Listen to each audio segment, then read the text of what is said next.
Good morning student. जैसा कि आपको पता है कि हिस्ट्री के अंतर्गत क्लास 10th का फर्स्ट लेसन हम लोग पढ़ रहे थे। क्लास 10th में फर्स्ट लेसन के अंतर्गत हम लोग जान चुके थे कि यूरोप में राष्ट्रवाद की एक बेसिक समझ, जहाँ से बेसिक समझ से संबंधी जो प्रश्न बन रहे थे उन सभी चीज़ों को बता दिया गया। आज हम लोग जानेंगे उसके बाद आगे की जो कहानी है किस प्रकार से देखने को मिलती है, उसके बारे में देखते हैं।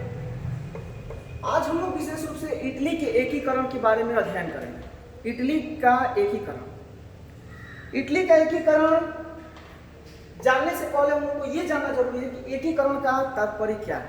एकीकरण का तात्पर्य मुख्य रूप से क्या है। तो यहाँ चीज आपको समझना है कि एकीकरण मुख्य रूप से भौगोलिक दृष्टिकोण से किया जाता है। क्योंकि होता है क्या कि कई ऐसे पड़ोसी देशों के द्वारा क्या होता है कि उस पर कब्जा कर लिया जाता है, जिसमें भौगोलिक, आर्थिक और सामाजिक दृष्टिकोण को अपनाया जाता है। वैसे क्या हुआ था कि इटली पर भी ऑस्ट्रिया का प्रभुत्व शामिल था। इसी स्थिति में इटली का एकीकरण करना अति आवश्यक था, नहीं तो ऑस्ट्रिया के द्वारा जो है उसके क्षेत्रों को कब्जा कर लिया जाता और अंततः जो है उस पर अपना स्वराज स्थापित कर लेता। इसलिए हम लोग को आज जो चीजें जानना है वो जानना है इटली का एकीकरण। इटली का एकीकरण अगर जानेंगे तो हम लोग ये देखेंगे कि सिर्फ एक व्यक्ति का इसमें योगदान नहीं है। इसमें 3 महान नेताओं का काफी योगदान है और शासक, एक शासक जिसने इतिहास को सीधे बदल दिया और उसमें एकीकरण की संप्रभुता को जो है अग्रसर बनाने में अपना योगदान दिया। तो सबसे पहले हम लोग जानेंगे इटली का एकीकरण का प्रारंभिक दौर, जहां से शुरू होता है।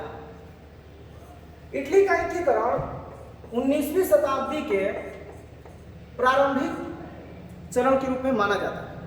प्रारंभिक चरण के रूप में मेजिनी का काफी योगदान देखने को मिलता है। मेजिनी जिसने इटली के एकीकरण को पूर्ण रूप से करना चाहता था लेकिन नहीं हो पाया। कारण यह था कि सिर्फ और सिर्फ मेजिनी उत्तरी जो इटली है उसी क्षेत्र को एकीकरण करने में जो है अपना योगदान दिया था। इसके बाद सबसे महत्वपूर्ण चीज है कि इटली के एकीकरण करने के लिए मेजिनी ने 2 संगठन को बनाया था, जहां से ऑब्जेक्टिव के तौर पर प्रश्न निश्चित रूप से बनते हैं। एक तो 1831 में यंग इटली नामक संस्था का गठन किया। इसका मुख्य रूप से तात्पर्य अगर देखा जाए तो यही था कि इटली में युवाओं को एक गुट बनाया जाए जहां से इटली का एकीकरण पूर्ण रूपेण तरीका से हो सके। लेकिन देखा गया कि 1831 ईस्वी में मुख्य रूप से यह संगठन काफी हद तक जो है कामयाब नहीं रहा। इसके बाद 1834 ईस्वी में भी इसने एक गुट बनाया और जिसका नाम दिया यंग यूरोप।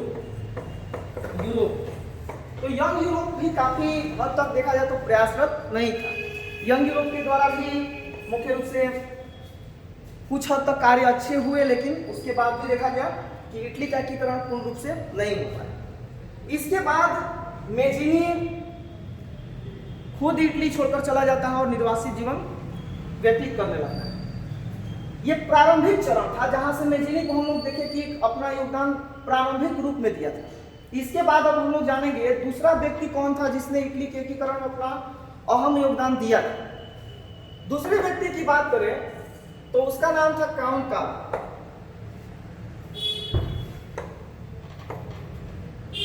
दूसरा चरण के रूप में जो है काउंट शामिल थे। काउंट के द्वारा भी इटली के एकीकरण में काफी योगदान दिया जाता है। यहां पर एक सबसे महत्वपूर्ण बात यह है कि इटली का एक क्षेत्र जो सार्डिनिया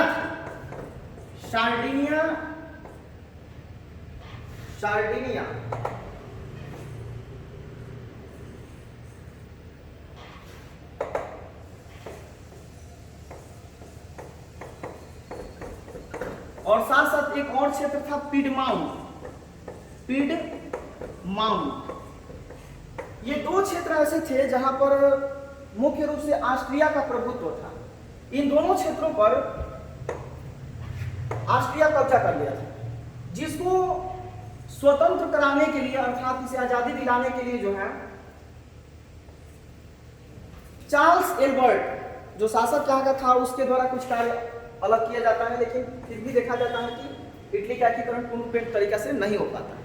इसके बाद यहाँ के शासक विक्टर इमैनुअल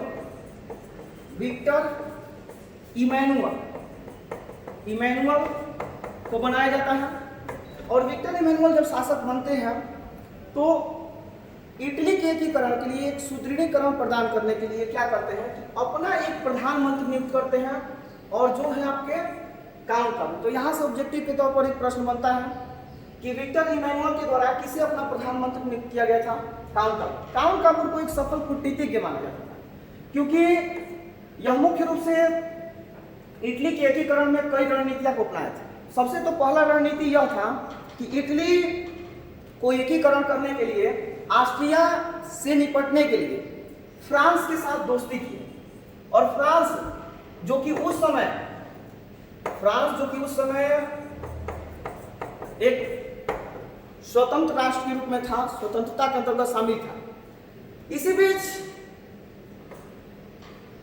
फ्रांसीसी क्रांति की भी स्थिति को शामिल किया गया था, लेकिन काउंट काबूल इसके साथ दोस्ती करने के फलस्वरूप इटली का एकीकरण करने में जो मेजीनी के द्वारा उत्तरी इटली का एकीकरण किया गया था, उसके साथ साथ मध्य इटली का एकीकरण करने में जो है मुख्य रूप से काउंट काबूल का योगदान सफल साबित हुआ, लेकिन पूर्ण रूप से इटली का एकीकरण नहीं हो पाया। इसके बाद एक और भी व्यक्ति आते हैं जिन्होंने अपना काफी अहम योगदान दिए हैं, तो उसको भी जानते हैं। कौन थे जिन्होंने अपना योगदान दिए थे? वह है अपने गैरीवाल्डी। तो गैरीवाल्डी के बारे में जानते हैं हम लोग कि गैरीवाल्डी आखिर कौन थे?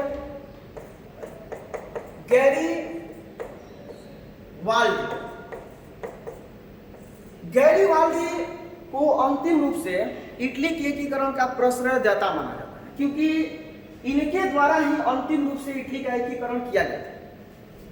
यहां से ये चीज कुछ ऑब्जेक्टिव के तौर पर प्रश्न बनते हैं कि गैरीवाल्डी जो है पेशे से क्या था? तो पेशे से आप याद रखिए कि पेशे से ये नाविक के तौर पर जाने जाते हैं। यह पेशे से एक नाविक है और नाविक होते होते साथ साथ ये राष्ट्रवादी विचारधाराओं को अग्रसर करने में काफी अपना योगदान दिए थे।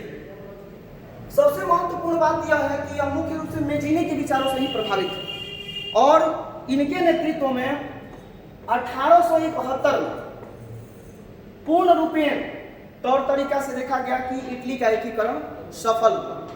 लेकिन 1871 में इटली का एकीकरण सफल हुआ, लेकिन इसके साथ साथ अर्थात हम लोग तीन व्यक्ति देखे, जिसमें देखे कि मेजीनी, काउंट काबूल और साथ साथ गैरीवाल्डी। इसके साथ जो विक्टर इमैनुअल